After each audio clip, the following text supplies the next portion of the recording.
This hour sponsored by Dell Technologies, enabling digital transformation for media workflows.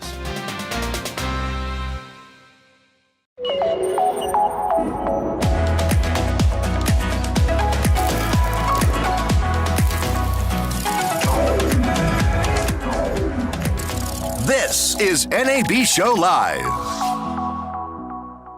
And we're starting off with a really, really interesting topic, restoration, which brings the old and the new together in some really interesting technological ways. I'm here with a wonderful group of experts on the topic of restoration. We've been here before. Welcome, gentlemen. Thank you. Directly to my right is Larry Chernoff, who's the Chief Executive Officer of MTI Film. Next to him is Bill Baggelaar, Senior Vice President of Technology at Sony Pictures Entertainment. And last but not least, Grover Crisp, who's the Executive Vice President of Asset Management, Film Restoration, and Digital Mastering at Sony Pictures Entertainment. That's a mouthful. So, has it been an interesting year for restoration? It certainly has. What has the year brought anything new or interesting? I know, Larry, you have some stuff to talk about. We do. What we have been focused on this year, actually for the last several years, is automation. Mm-hmm. We are trying to bring automation as much as possible to the discipline of restoration. And we're finding that we're making good progress. We have some technology that we're showing at this year. Most of it has to do with full frame replacements. That would be stabilization, that would be flicker, and to some extent, we're hoping to show in the next day or two, if we can get it together, a new algorithm for dirt and scratch. Oh, wonderful. Yeah. Well, Bill and Grover, you both are kind of in the thick of things. You're the ones trying to use all these different tools for restoration. What has this trend of automation, how has it impacted you? How is it, when you're in the process of actually doing it? Do you see an impact from automation? Well, automation has always been kind of the holy grail for this type of work because it can be so labor intensive from a manual perspective. It's not unusual to have 20, 30, 40, 50 people working on a film, each at their own little workstation, trying to clean up all of the dirt and the scratches and other anomalies that you may have with a film.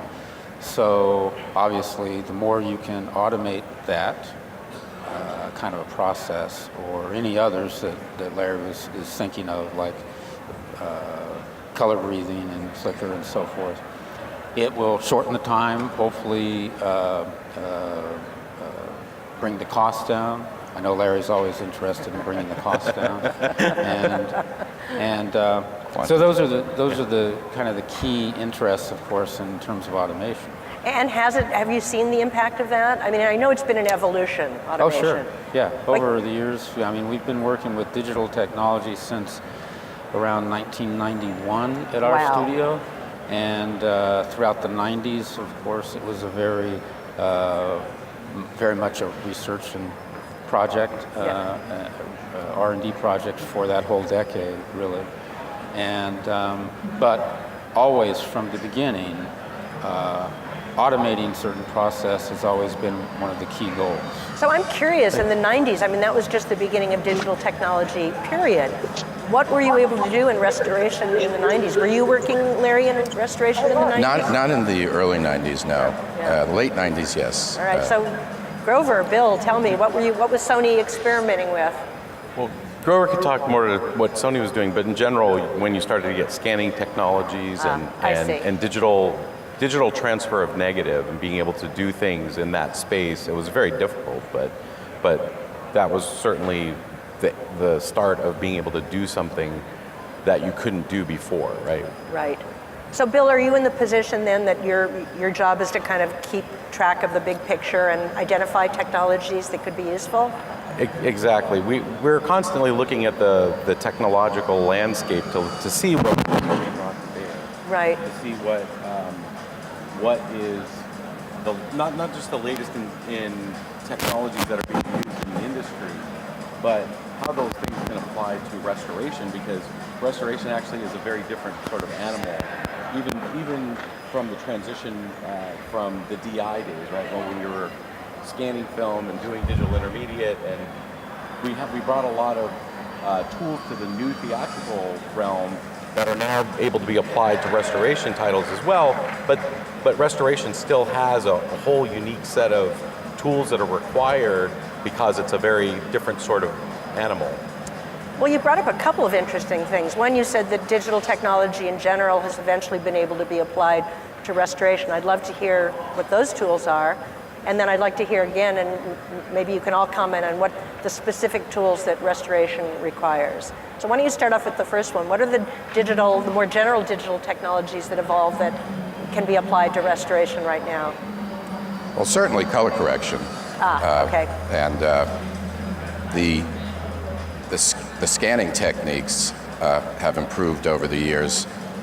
The restoration field is a very narrow field, quite honestly. The number of developers in restoration I can count on my right hand and actually not even get to the full 5 fingers. So it's a fairly narrow group of people who are focused on doing development for restoration. I see. But the technologies that each company is producing are, sometimes they overlap and sometimes they don't. So I have found that, quite honest, I've used competing products in our restoration in order to accomplish something that we don't do, and vice versa is true as well. But the technology of scanning has improved tremendously. Color correction, clearly, the handling of media in general, the storage, the computing power, all of that has contributed to bringing more product into the market faster. Well, in a way, that's a good thing, because it seems that, as you said, if restoration is it's kind of a niche market, it's like pharmaceutical companies don't develop drugs for illnesses that only impact a few people. So I would imagine it's hard to encourage people to develop tools for a niche market. It is. I will just simply say that. And it's not just that it's the niche market, they're very challenging problems. So you have to have people who are not only interested in the field and developing for the field, but also have that drive to solve a problem that's really, really hard. Well, you've talked a lot about the tools that have improved. Grover, I'd be interested to hear from you. What are the problems and issues that you still have that you wish you had tools to resolve? Well, I guess in an overall sense, everything. But there are certain things that we've benefited from over these years. Bill mentioned digital intermediate. Well, when that first started about 20 years ago now, I realized that was the very model of digital film restoration, which is you scan the film and you color grade it and you manipulate it in some way, right, whether it's removing wires or removing scratches, which is a kind of a similar process in a way. And a lot of the software, if you will, for restoration came from the visual effects area of motion pictures. In terms of it being a narrow market, I suppose that's true. But we've literally restored hundreds more films over the last 20 years than we've actually made films. Really? Over the last 20 years. Well, sure. A studio would typically make 20 to 30 films a year, maybe more if you're a conglomerate kind of a studio. And we've restored generally 2 to 3 times that per year. That's amazing. And most of that is market driven for the newer technologies that have evolved over the years, whether it was Blu-ray 10 years ago or now 4K and HDR. So, but I think it keeps evolving. I'm really stunned by that statistic that the restoration is really. I'm curious, prior to digital technologies, how many films were you able to restore a year? How many films? What? Were you able to restore a year per year? Yeah. Oh, before. Well, that was interesting because we could do probably just as many or more. It just depends on the venues and in the prior to digital, it was photochemical, of course, and there were a lot of labs. Right. And so we worked at all those labs. Now that there are digital labs, so to speak, that we work at, there aren't as many, but we also work at all of them. So some of that is a capacity issue, I suppose. And yet I imagine restoration is kind of like painting the Golden Gate Bridge, right? As soon as you get to one end, you just have to go back the other end. I mean, there must be a backlog of so many films to be restored. Oh, yeah. Okay. That's why I think seems to not automation end. is so critical. Yeah.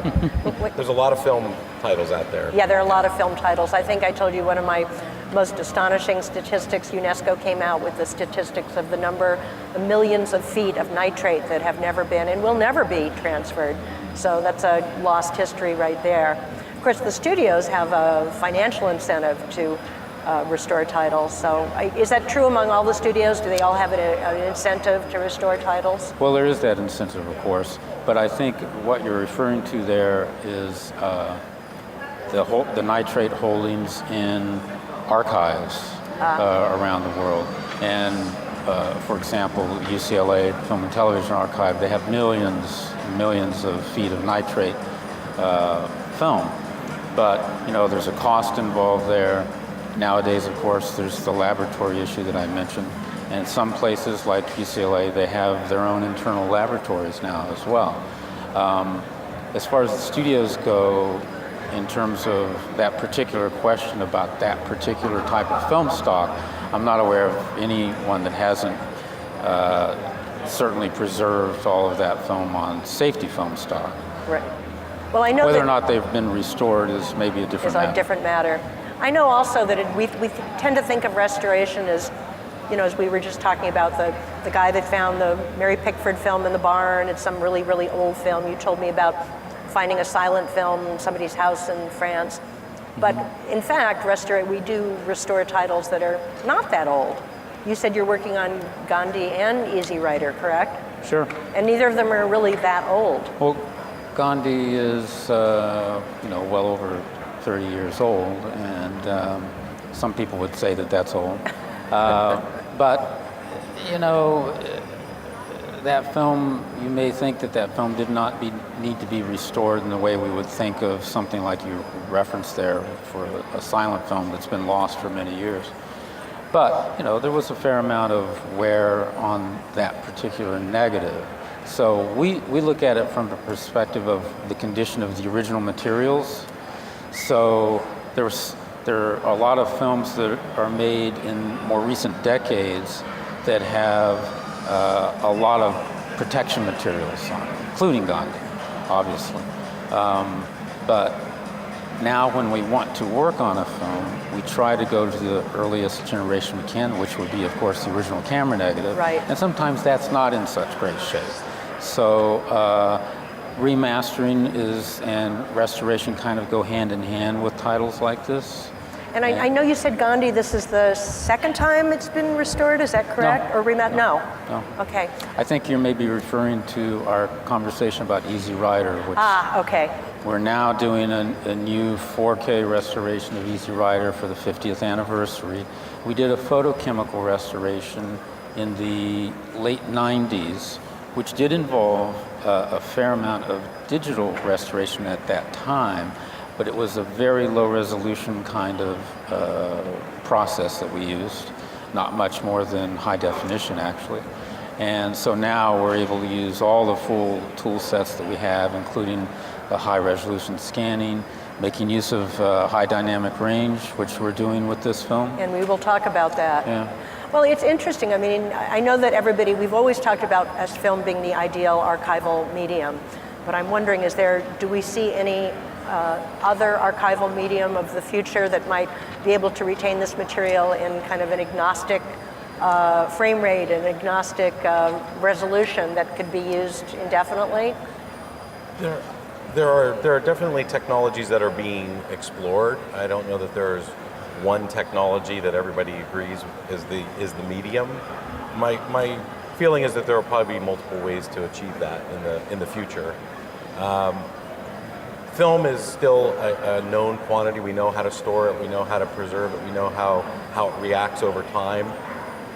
With some of the newer digital technologies that'll help us create archives in the future, we have an understanding of how they work, but we're also sort of placing bets on what's going to last, right? Right. And so I think when it's just going to take a little while. Film is still there. Obviously, we have a lot of titles on film that are perfectly fine. There's no issues. We have a lot of digital titles that are perfectly well protected. They're fine.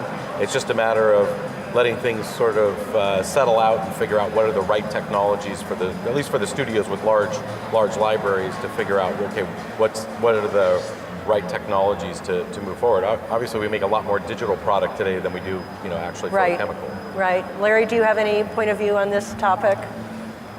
Well, I would just say I agree with Bill. It's true. There's so many different things that are possible, and you have to make your best choice.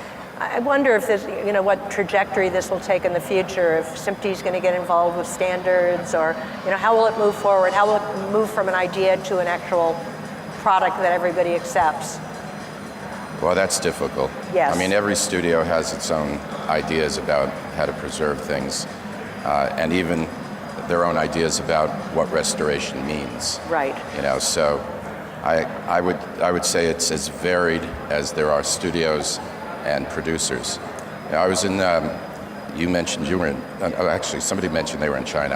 I was in China not too long ago, and I went to their National Archive, which is in a city called Xi'an. And I was astonished at how much effort is being put into preserving their film culture. They have built enormous vaults, subterranean vaults, all climate controlled. And so a great deal of effort and time and money has been spent, particularly in this city of Xi'an, to preserve their film culture. And so governments are involved in preserving film as well as studios. Yes, well, Library of Congress, right? Yeah, exactly. Exactly. Yeah. Well, we were talking about the new technologies that arise. I mean, when you have to transfer a film to 4K because 4K didn't exist X number of years ago. And now one of the ones that have come, to the fore is high dynamic range. And I understand Bill Grover referred to it that you're really struggling with this or maybe working with this topic right now.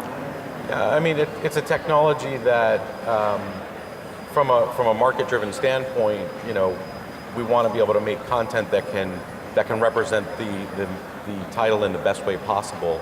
High dynamic range allows us to do and show certain aspects of titles that is sort of creates a new experience for people. And at the same time, it also creates some challenges on certain catalog titles. And how does a film that never existed in that space, how do we maintain whatever the creative intent might have been in that space? But the technologies are allowing us, not only from a display standpoint, but from a scanning standpoint, high dynamic range scanning, and being able to pull more out of a negative in order to present that information and give the colorists and the restoration artists more information to actually be able to help their job. And at the end of the day, it's a tool, and it's all how do we use that tool in order to create that experience for people. Okay. You have some comments on, Larry, you look like you want to say something about... No, I was just thinking about the scanning technologies that are out today, and I had an experience not too long ago with a title that was a black and white title, and they had no negative, and they had several generations down of print. And so we took the title and we did it on a scanner that was a little old-fashioned, and the detail was missing. We just knew it. So then we put it on a different scanner, and we triple flashed it. And it was extraordinary how much detail came out because of the ability to triple flash. Interesting. Yeah, so what really would have been lost, all that detail that was lost, which I couldn't even see with my naked eye, honestly, came out and changed the entire nature of the particular scene that we were working on. So in other words, you're able to handle, take material and handle the color of the HDR aspect of it in your restoration? Yeah, but this was more just using the high dynamic range capability of the scanner just to be able to retrieve the image that was seemingly lost to the naked eye. That's pretty interesting. Yeah, it was extraordinary. Well, so Grover, yes. But I think that this points out one of the key things for me in high dynamic range in doing restoration work, and it's not about how bright it will be or anything like that. And a lot of people seem to think, oh, well, it's just a lot brighter, when in fact it's a lot more detail. It brings out a lot more detail, and this is detail that actually was captured and is there. You just haven't seen it, not because of lack of tools, but we haven't been able to see it because of the limitations of standard dynamic range. Right. So when you look at something that's HDR next to side by side with SDR, you realize how limiting that SDR image really was. So that's the thing that I like most about working with HDR, is that it brings out this detail that was always there, you just really couldn't see it. Right. Now, has it changed your workflow at all, Grover? Well, it's made it more expensive, and Larry likes and takes and it doesn't really take longer. However, Takes more time. because generally when we start a project that's going to, the color grading is initially HDR. Right. You derive everything else from it, so it's not really. It doesn't really take longer. Okay. It doesn't add to that. All right, well, let's circle back around. We started off talking about automation, and now when we talk about automation, we always mean artificial intelligence or machine learning. So those are the newest tools, and I know, Larry, don't you have something to talk about here? Well, I'm going to take an adversarial position on this. Please do. I think Bill and I and Grover were talking about this last night, about the long-term effect of AI. I think long-term, maybe over the next 20 years or so, if somebody has enough interest in doing it, and there's profit perhaps in doing it, as opposed to doing it as an experiment, a science project, I think the potential is there. You would need to collect an enormous number of samples to be able to have machine learning do what we can do with traditional algorithm work.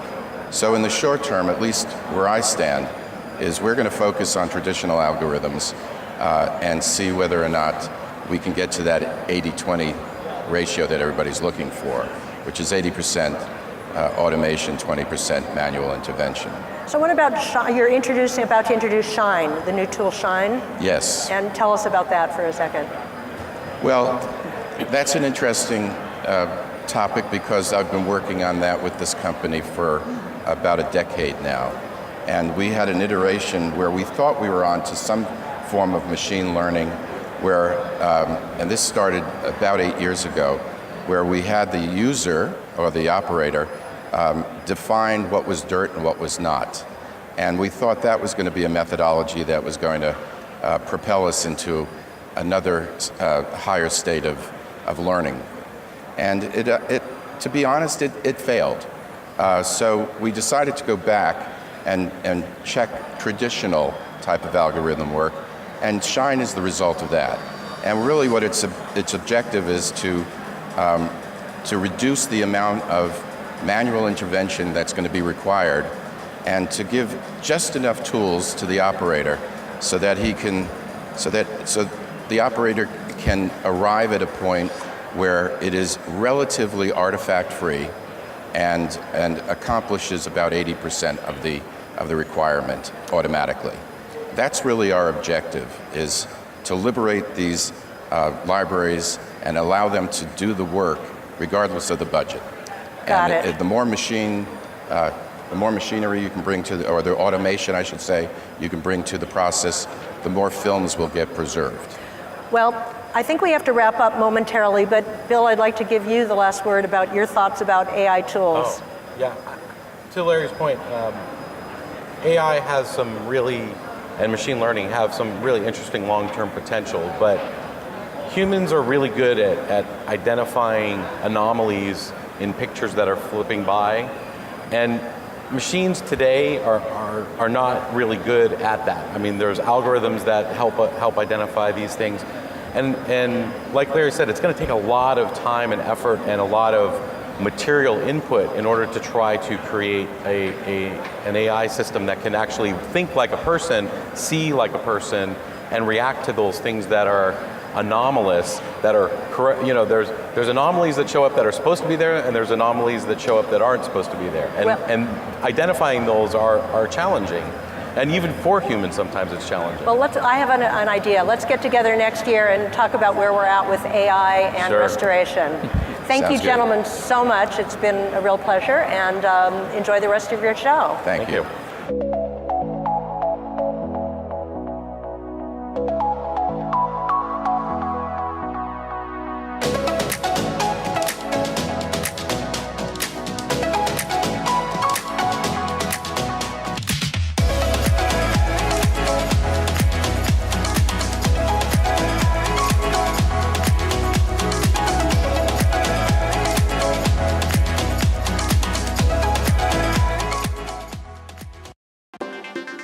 This hour sponsored by Dell Technologies, enabling digital transformation for media workflows.